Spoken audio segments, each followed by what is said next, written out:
Hello friends, मैं सुमित रॉय। स्वागत है आप सभी का मेरे यूट्यूब चैनल क्योस 39 में। तो गाइस, अभी फिलहाल जो है सीरीज चल रही है क्लास 10th की ट्रिग्नोमेट्री की, जिसमें पहले लेक्चर में मैंने आपको बताया कि ट्रिग्नोमेट्री में प्रूफ करने के जो इंपॉर्टेंट फॉर्मूले कौन कौन से हैं। तो मैंने 8 फॉर्मूले आपको लिखवाए थे, उनको आपको याद करना है ताकि आप आसानी से सॉल्व कर सके।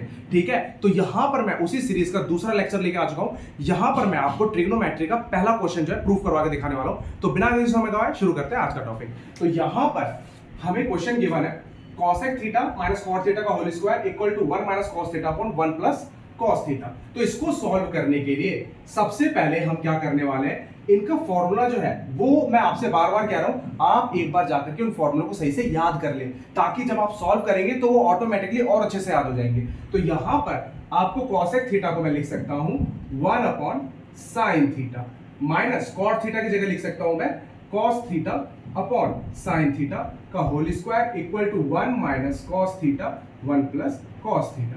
यहां पर दो फॉर्मूले का यूज किया है मैंने, cosec थीटा को 1 अपॉन sin थीटा में चेंज किया, cot थीटा को cos theta upon sin theta में। तो ये वाला फॉर्मूला तो ऑब्वियस है, ये मैंने लिखवा रखा है, पर इसमें आपको थोड़ा परेशानी हो रही होगी। तो मैंने वहां पे लिखवाया था sin theta multiply cosec theta equal to 1। तो अब यहां से मैं कह सकता हूं कि cosec थीटा को क्या लिख सकता हूं, ये sin थीटा मल्टीप्लाई में इधर जाके डिवाइड में, तो 1 upon sin theta cosec theta के बराबर होगा। तो मैंने cosec थीटा को 1 अपॉन sin थीटा लिख दिया है, और ये फॉर्मूला तो आपको पता ही होगा, पीछे मैंने लिखवा रखा है। तो अब इसे सॉल्व करते हैं। तो इसे जब सॉल्व करेंगे, नीचे का बेस सेम है तो ऊपर वाला ऐसे ही लिख देंगे, और ये सेम एज इट इज, हमें कुछ नहीं करना है इसको। अब ऊपर का होल स्क्वायर नीचे का whole square 1 minus cos theta का स्क्वायर अपॉन नीचे स्क्वायर करेंगे तो ये बन जाएगा sin स्क्वायर थीटा। हम sin थीटा का होल स्क्वायर नहीं लिखते, sin स्क्वायर थीटा लिखते हैं, ये लिखने का तरीका होता है। तो 1 minus cos theta 1 plus cos theta. अब यहां से मैं एक और फॉर्मूले का यूज करने वाला हूं, तो यहां पर मैं sin स्क्वायर थीटा को लिख दूंगा 1 minus cos square theta 1 minus cos theta upon 1 plus cos theta. यहां पर मैंने एक और फॉर्मूले का यूज करा है, वो यूज करा है sin square theta plus cos square theta equal to 1।